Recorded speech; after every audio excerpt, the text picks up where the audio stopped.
Assalamualaikum warahmatullahi wabarakatuh. Selamat datang teman-teman di channel Irma. Kali ini kita kembali lagi dengan Mas Haril di sini dan kita masih berada di lingkungan Masjid An-Nur, bisa dilihat ya teman-teman. Hari ini juga bertepatan ada kegiatan donor darah di belakang dan di episode sindikat kali ini ya, ini adalah yang mungkin keberapa, nanti kita akan membahas tentang bagaimana langkah preventif kita selama kita berpandemi ini di Masjid An-Nur. Sebagaimana kita ketahui juga sebelumnya, untuk teman-teman mungkin tahu ya, kita sudah mengalami pandemi ini selama mungkin hampir 9 bulan atau bahkan hampir 1 tahun ya Mas Haril ya. Nah, tentunya dengan kita yang sudah lama terbiasa dengan pandemi ini, tentunya sudah pasti bisa beradaptasi. Nah, bagaimana langkah kita beradaptasi di era new normal ini? Itu mungkin kalau di rumah kita sudah tahu ya, ketika kita masuk rumah kita pasti akan cuci tangan. Nah, tapi kalau misalkan di tempat umum seperti ini teman-teman, yang mungkin kita jaga bersama-sama seperti Masjid An-Nur ini, bagaimanakah langkahnya untuk mencegah penyebaran virus COVID-19? Nah, hari ini kita akan berdiskusi dengan Mas Aril di sini dan semoga nanti teman-teman bisa mengambil manfaat dan juga hikmah ya, menjadi contoh untuk menerapkan protokol kesehatan setidaknya ada di lingkungan sekitar teman-teman. Mungkin begitu Mas Aril, silahkan Mas Aril. Oke, jadi ada banyak hal ya Mas Budin ya yang dilakukan sama kawan-kawan remaja maupun dari pihak ketakmiran. Nah, sebelum lebih jauh, sekedar sharing aja nih, langkah preventif di lingkungan kita itu menjadi sebuah tantangan terbaru buat kawan-kawan Irma gitu. Karena apa? Mayoritas para jamaah itu adalah mereka-mereka yang lanjut usia Mas Budin ya. Benar. Mereka yang lanjut usia, dimana kita juga sama-sama tahu di masa sekarang ini yang dicap rawan ya, yang dianggap rawan dengan adanya virus ataupun penyakit itu adalah mereka-mereka yang lanjut usia maupun mereka-mereka yang masih kecil gitu.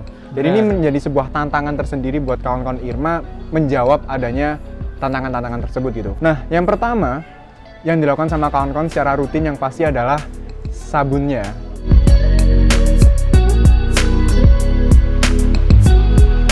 Terkait dengan sabun. Ya, jadi kita di sini tuh ada wastafel ya, mungkin teman-teman bisa kelihatan nggak ini di belakang itu ada wastafel.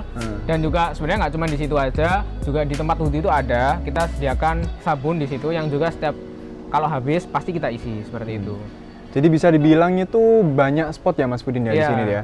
2 wastafel di belakang itu ada dua wastafel. Di tempat wudhu juga ada sekitar 3 titik terkait dengan sabun itu sendiri.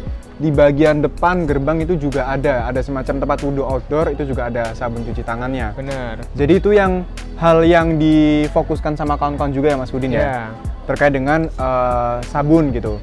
Nah, sedangkan triknya itu kita lebih sering pakai sabun cuci piring daripada sabun cuci tangan. Nah, ini kalau saya tanyakan ke rekan-rekan yang ada di takmir, informasinya ternyata lebih ampuh ya, bisa dibilang lebih ampuh terhadap bakteri mungkin ya Mas Budin ya.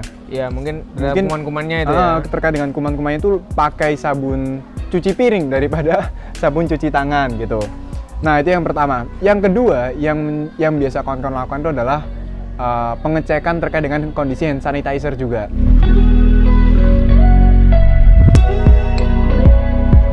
Kita kan ada 3 titik ya Mas Budin ya. Ada 3 titik hand sanitizer otomatis. Dan di sana ada peran kawan-kawan semua. Yang pertama adalah maintenance dari alatnya, dari kondisi otomatisnya, dan yang kedua terkait dengan isi dari cairan hand sanitizer. Nah, yang paling sering itu juga yang dilakukan sama teman-teman, kita ngelihat kondisi cairan sanitizer itu sendiri kayak gitu. Itu yang kedua Mas Budin. Ya, itu yang kedua. Yang ketiga, apalagi kira-kira Mas Budin langkah kita Mas Budin? Kita juga ini bantu terkait dengan fogging.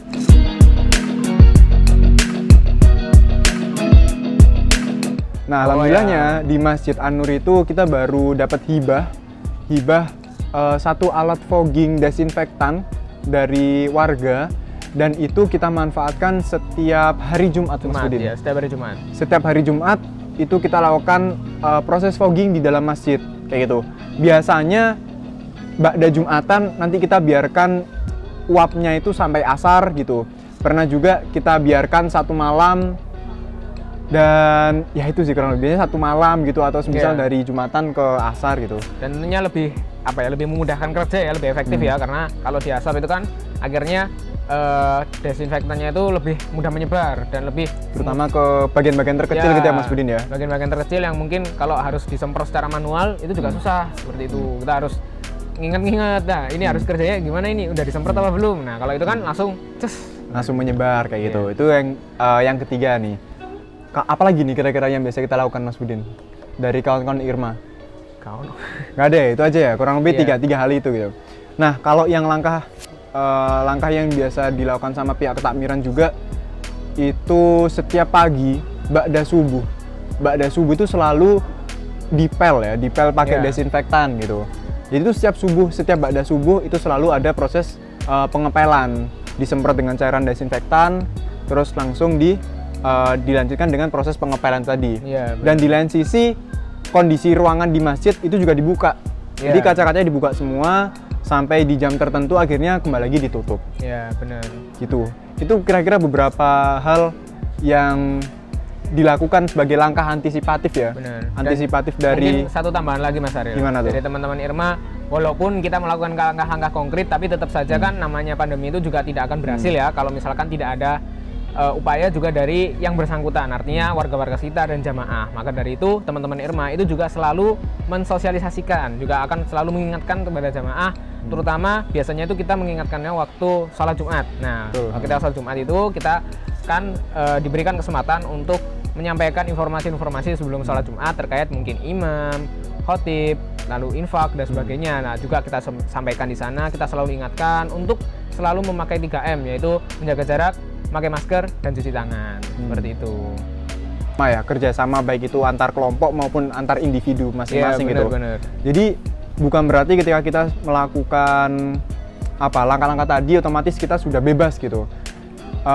Itu adalah persepsi yang terbalik gitu ya maksudnya persepsi yang kurang tepat. Jadi alhamdulillahnya jamaah di sini juga terutama dari dukungan dari ketakmiran seringkali memberikan pencerdasan bahwasannya kita nggak perlu terlalu takut, tapi kita juga nggak boleh terlalu meremehkan. Kayak gitu. Kita juga sama-sama tahu adanya pandemi ini banyak juga saudara-saudara kita yang terpapar bahkan meninggal dunia gitu ya Mas Budin ya. Jadi kalau mungkin pesan dari kami tetap melakukan 3M tadi dan juga kawan-kawan remaja punya peran banyak terhadap inovasi-inovasi apa yang bisa mendukung adanya proses 3M ini ya Mas Budin ya. Di lain sisi juga harus ada pencerdasan ke masyarakat terdekat kita, tetangga-tetangga kita terkait dengan wabah ini ataupun terkait dengan langkah-langkahnya harus seperti apa, dan yang pasti harus menggunakan cara yang membahagiakan gitu, yang menggembirakan. Gitu. Jadi salah satu langkah kita kan adalah dengan adanya musik patrol itu kan juga menghibur warga-warga yang dia jenuh kayak gitu. Terus banyak deh yang berusaha kita lakukan supaya tetangga-tetangga masyarakat sekitar Mas itu nggak perlu terlalu sepaneng, jangan terlalu sepaneng gitu. Dengan harapan kita juga punya mental yang sehat gitu ya Mas Budin. Benar. Dan juga pada akhirnya ketika kita berjamaah di masjid, kita tujuannya adalah meningkatkan iman. Nah, jangan sampai kita karena terlalu pinginnya meningkatkan iman tapi lupa dengan menjaga imun seperti itu. Artinya setidaknya kita mematuhi 3M itu selagi berjamaah di masjid, dan sehingga kita bisa meningkatkan iman, dan insya Allah kalau iman kita meningkat, imun akan juga meningkat. Kayak gitu ya Mas Ariel ya. Betul. Oke, mungkin cukup segitu aja ya Mas Ariel ya. Buat teman-teman, semoga bisa diambil pelajarannya, semoga bisa dicontoh, dan jangan lupa pesan ibu, cuci tangan, pakai masker, dan jaga jarak. Oke, hindari kerumunan, dan jangan lupa kalau misalkan memang tidak urgent untuk keluar, jangan keluar ya teman-teman. Jadi stay at home, silakan lakukan banyak hal dari rumah. Kita bisa kok berkarya apapun dari rumah, yang penting kita yakin dan kita mau berusaha. Salam dari kami, cukup sekian, terima kasih. Wassalamualaikum warahmatullahi wabarakatuh. Tun et Dianur.